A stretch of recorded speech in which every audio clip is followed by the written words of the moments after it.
folks are still going to have to pay rent on facilities. You're still going to have to pay any loans that you took out this whole process. And we don't know when it's going to end, right? And so it's one thing to have a business shuttered for a few weeks. It's another thing to have it shuttered for 6 months and try to be able to continue. So I think it's going to have severe consequences on the industry.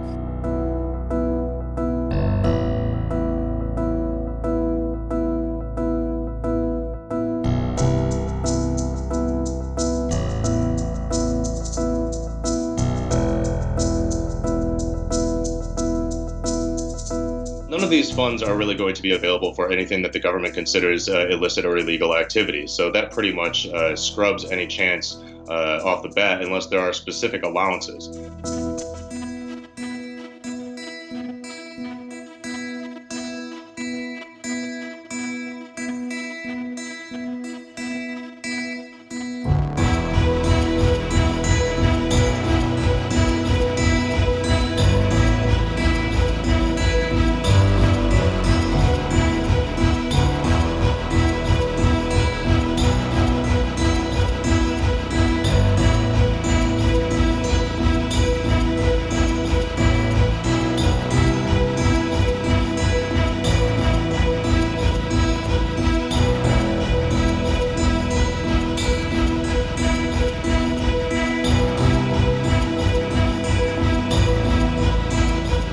There are going to be future stimulus and relief packages coming out over the coming months, and we are very hopeful that we'll be able to make it through to lawmakers just how important it is that cannabis businesses be eligible for relief. Because while this initial sales spike because of fear of these stores closing is helping them out a little bit, and continued access in states is helping out a little bit, cannabis businesses are going to be hurt like every other.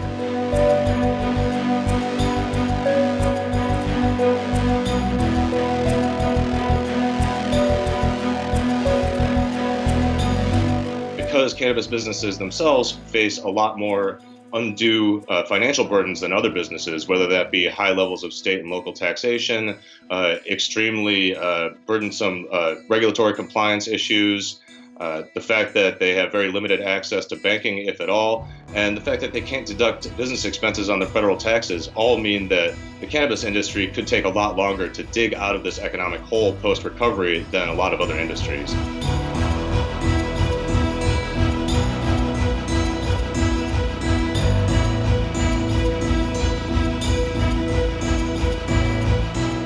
What could happen is a massive contraction of the cannabis industry. The only folks that can survive this sort of situation are major, multi-state operators that have enough extra funding or extra capital to be able to ride this out for months. If you're a small dispensary or a small manufacturing facility that's being by law forced to stay open but have no money, you're going to go out of business. And so this is a really dangerous situation, not just for the patients that have to access these medicines and different products, but for the industry as a whole, right? We can't at this point afford to have tons of businesses go out of business and the industry stay, solvent. So this could create more ripple effects, more layoffs, more unemployment at a time when we really just need to be treated like every other business to help prop the economy up.